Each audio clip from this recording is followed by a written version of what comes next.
The road to Awith Makranif, stones, prayers, and divine mercy. It was Shawwal, in the 10th year of prophethood.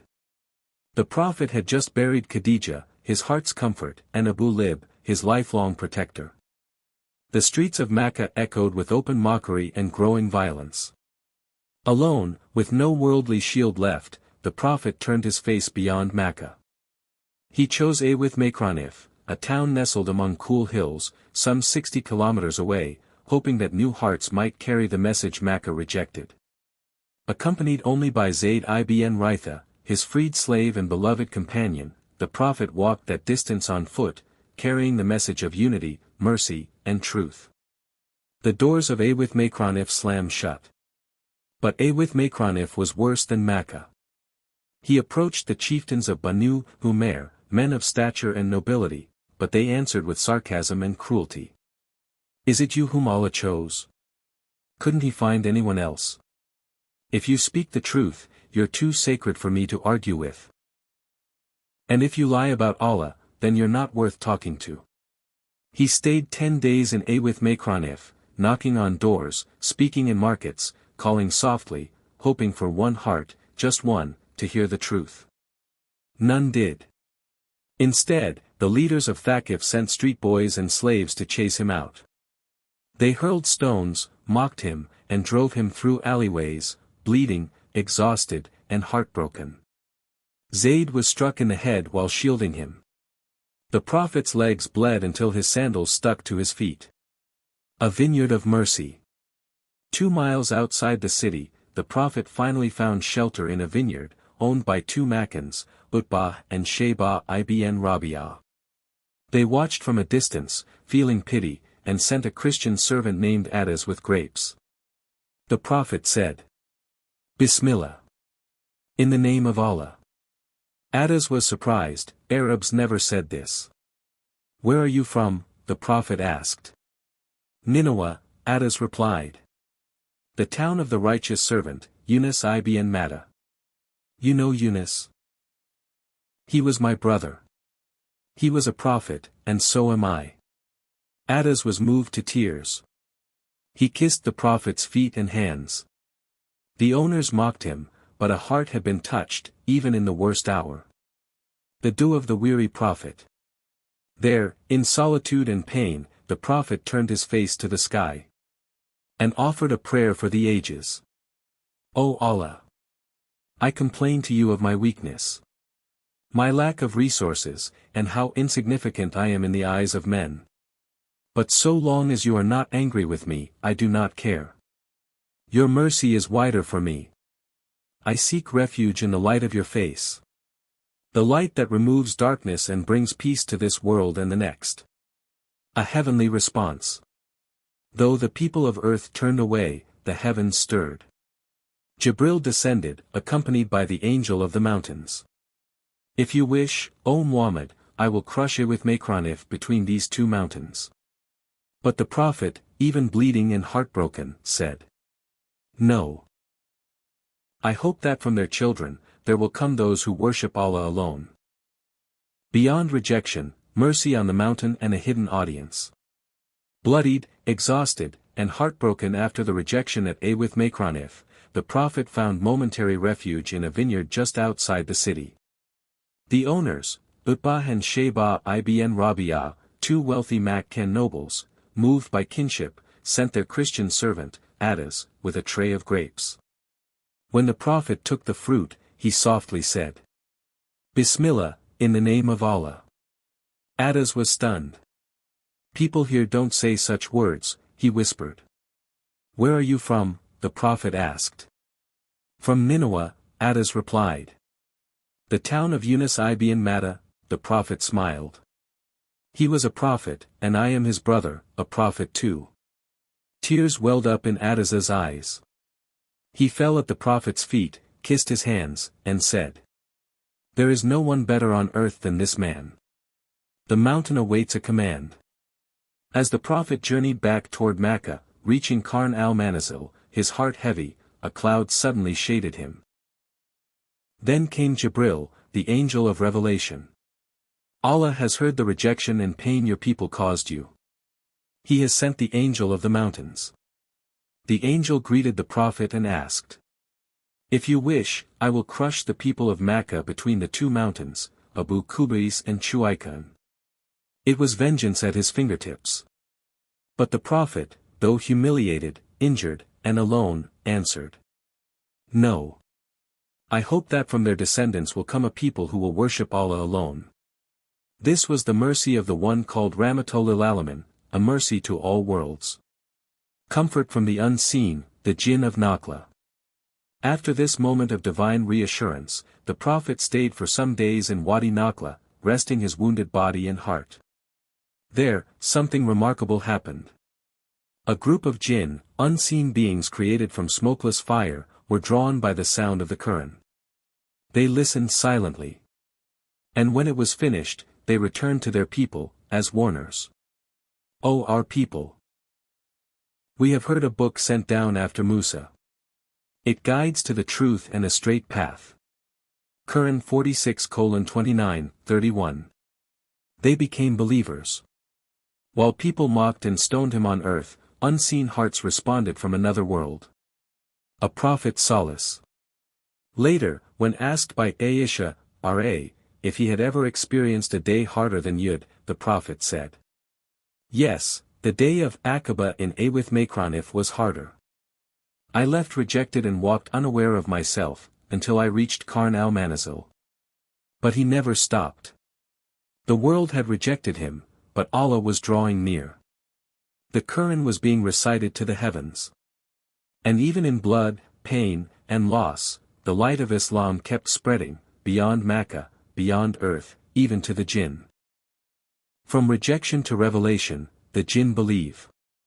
After being stoned and driven out of Awith Makranif, with his feet bleeding and his spirit wounded, the prophet had taken shelter in a vineyard.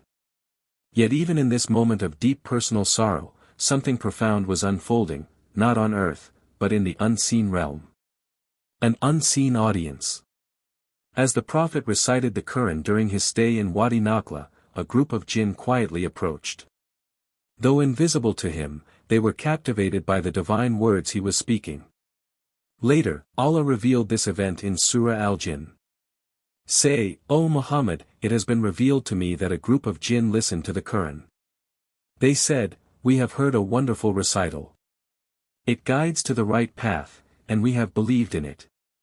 Quran 72:1-2. They believed in the message. This moment, the first known group of jinn to embrace Islam, became a divine consolation to the prophet, affirming that even if the people of Awith Makranif had rejected him violently, creation beyond human eyes had recognized the truth. Proof of protection and victory. These believing jinn returned to warn their people, saying, "We thought we could never escape Allah on earth, nor flee from him. And whoever does not respond to Allah's caller cannot escape on earth and will find no protectors besides him." Quran 72:12, 46:32. This encounter symbolized heaven's affirmation of the prophet's mission. Though abandoned and persecuted by humans, the unseen world responded in faith. Fresh determination. With this divine reassurance, the prophet resumed his journey toward Makkah, not in despair but with renewed strength and purpose. Zayd bin Haritha, anxious and fearful, asked, "How will you re-enter Makkah after what they've done to you?" The prophet answered with unwavering trust, "Allah will provide relief. He will support his religion and his prophet." Seeking protection to re-enter Makkah. As he neared the city, the prophet sought human protection, a tribal custom necessary to avoid attack. He reached out to Al-Aknas bin Shuraik, who declined, citing political limitations. He tried Suhail bin Amr, who also refused. Then came Al-Mu'aym bin Adi, a nobleman of Makkah. Mu'aym accepted. He ordered his sons and relatives to arm themselves and escort the prophet into the city, swords drawn, standing guard. The prophet walked directly into the sacred mosque, offered 2 rakat of prayer, and returned home safely under their protection. Even Abu Jahl, the prophet's fiercest enemy, acknowledged this arrangement. "Is this protection or conversion?" he asked. "Protection," said Mu'aym. Then we accepted, Abu Jahl replied. From isolation to illumination. This phase, rejection in Awith Makranif, belief from the jinn, and the Prophet's courageous return, marked a turning point. It was not only about human resistance. It was a reminder that when doors close on earth, heaven opens new ones. Gratitude, rejection, and the spark of hope. The Prophet seeks support after Awith Makranif. After his painful journey to Awith Makranif and courageous return to Makkah under the protection of Al-Mu'aym ibn Hadi, the Messenger of Allah never forgot this man's noble act. A prophet's loyalty. At the conclusion of the Battle of Badr, years later, the Prophet remembered Al-Mu'aym with heartfelt gratitude. If Al-Mu'aym were alive today and asked me to free these captives, of Quraysh, I would grant him that without hesitation. Ibn Hisham, Zad al-Mad. Even though Al-Mu'aym never accepted Islam, the Prophet's loyalty to those who had shown him mercy and justice was unwavering. The season of Hajj and outreach to the tribes.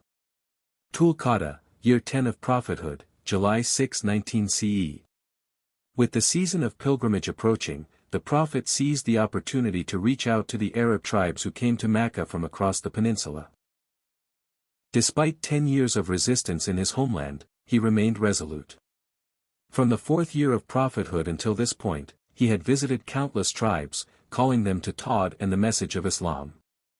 Among the tribes he approached were Banu Amir ibn Aa, Muharib ibn Kafa, Fazara, Ghassan, Murrah, Anfa, Salim, Abs, Banu Nar, Banu Buka, Kinda, Kalb, Al-Rith ibn Kabi, Ura. The people of Aramot. Despite multiple years of outreach, most rejected the invitation to Islam, some with indifference, others with open hostility. Examples of responses he faced. Banu Kalb, Banu Abdullah. He praised their ancestors' name, but they rejected him. Banu Anfa. Known for their harshness, they gave him one of the worst receptions. Banu Amir ibn Aa. One man, Buwaira ibn Faras, demanded political succession in exchange for support. The Prophet responded, "This matter is in the hands of Allah. He grants authority to whomever he wills." Unwilling to risk confrontation with the Arabs without promise of leadership, they declined. Later, when the tribe recounted the incident to an elderly sage who had stayed behind, he wept in regret. He is truly from the line of Ismail. He is the truth. How could you miss that? Persistence despite rejection. Despite being turned away by tribe after tribe, the Prophet never gave up. He did not rely solely on tribal leaders, he also sought out individuals, planting seeds wherever he could. These efforts would soon bear fruit in the form of early converts, some of whom would be instrumental in the first pledge of Al-Aqaba. A lesson in strategic patience. Though the year 10 AH was marked by sorrow, the deaths of Khadija and Abu Lib, and rejection from tribes, the Prophet continued forward, with gratitude in his heart, conviction in his mission, and hope for the unseen support of Allah. This unwavering resolve would soon be met by a turning point. The Ansar of Medina would hear his message and change the course of history. Early individual conversions beyond Makkah. Year 11 of prophethood, 620 CE. Despite being rejected by major tribes, the Prophet continued reaching out to individuals, with remarkable results. 1. Suwaid ibn Mit, the wise poet from Yathrib.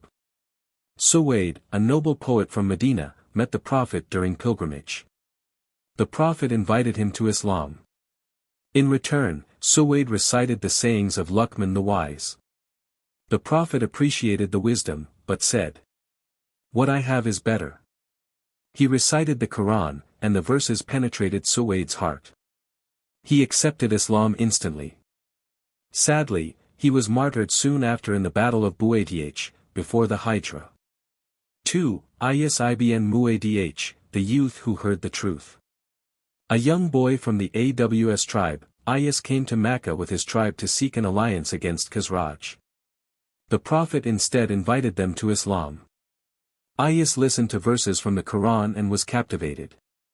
He believed at once, but his elders silenced him by throwing dust in his face. Back in Medina, Ayas died soon after, but praising Allah with his last breath. He died a believer. 3. Abu Dar al-Ghifari, the lone truth seeker. From the distant Ghifar tribe, Abu Dar heard rumors about a new prophet. He sent his brother to Makkah, then came himself, hiding for days before finally meeting the prophet. He embraced Islam immediately. Though the prophet advised secrecy, Abu Dar boldly declared his faith in front of the Kaaba. He was nearly beaten to death, but Al-Abbas protected him, fearing tribal retaliation. He later became a famous companion, known for his asceticism and truthfulness. 4. Ufail ibn Amr ad-Dawsi, the poet chief with a mission. Ufail, chief of the Dawes tribe in Yemen, was warned by Quraysh not to listen to Muhammad. He even plugged his ears with cotton. Yet when he saw the prophet praying, his curiosity won. He listened, then followed him home. Hearing the Quran, he was instantly moved and embraced Islam. He asked for a sign to aid his dawah. Allah granted him a miraculous light in his whip. He converted his wife and father, and later his tribe. After the Battle of the Trench, he migrated to Medina with 70 to 80 converts, and later died a martyr at Al-Yamamah. A pattern of divine guidance. These stories show that truth resonates, regardless of age, status, or geography. The Quran's words pierced hearts even when surrounded by hostility. Individual efforts planted seeds for Islam's eventual spread to Yathrib, Medina. These personal conversions would help pave the way for the first pledge of Al-Aqaba, and the momentous Hijra to come. 5. Dumad al-Azdi, the healer who found the truth. Dumad, a Yemeni incantation healer, came to Makkah hearing rumors that Muhammad was possessed. He intended to cure him. But when he met the Prophet, he was greeted with, "All praise is due to Allah. We praise him, seek his help. I testify there is no God but Allah and Muhammad is his messenger." Dumad was struck by the depth and beauty of these words. He asked to hear them again, thrice. Then he said, "I've heard the words of soothsayers, sorcerers, and poets, never anything like this." He immediately accepted Islam and pledged his faith sincerely. A man who came to cure, left healed himself, by divine guidance. The first spark of Madin and hope. In the same pilgrimage season, the Prophet met 6 men from Yathrib, Medina, near Aqaba in Mina. They were Asad ibn Zurara, Auf ibn al-Rith, Rafai ibn Malik, Qutbah ibn Mir, Uqba ibn Mir, Jabir ibn Abdul. 4 were from Khazraj, 2 from Aws. Rival tribes in Medina. The Prophet asked, "Are you allies of the Jews?" "Yes," they replied. He then sat with them and presented Islam, its values, and responsibilities. They recalled how the Jews in Medina always warned, "A prophet will soon arise, and we shall follow him and defeat you as Awith Makrandi and Iram were defeated." Recognizing Muhammad as that very prophet, they said among themselves, "Let's be the first to follow him." They embraced Islam on the spot and pledged to spread the message in Medina. The message spreads in Medina. Upon returning, they shared Islam eagerly with their people. Soon, every household in Medina was speaking about the Prophet. This moment laid the foundation for the Hijra and for Medina becoming the first Islamic state. Marriage to Awith Makranisha, the truthful wife. That same year, in Shawwal, 11th prophetic year, the Prophet married Awith Makranisha, daughter of Abu Bakr. She was 6 years old at the time of the marriage contract. The marriage was consummated in 1 in Medina, when she was 9. Awith Makranisha later became one of the greatest scholars of Islam, narrating thousands of hadiths and serving as a pillar of Islamic knowledge. Conclusion. Dumad represents the transformative power of the Quran. The 6 men of Medina were the first breeze of victory, leading to the formation of the Ansar. The Prophet's marriage to Makranisha, R.A., would become a source of transmission of his personal life and sunnah. This year, though still one of struggle and pain, marks the turning point. Hope begins to dawn from the oasis city of Medina.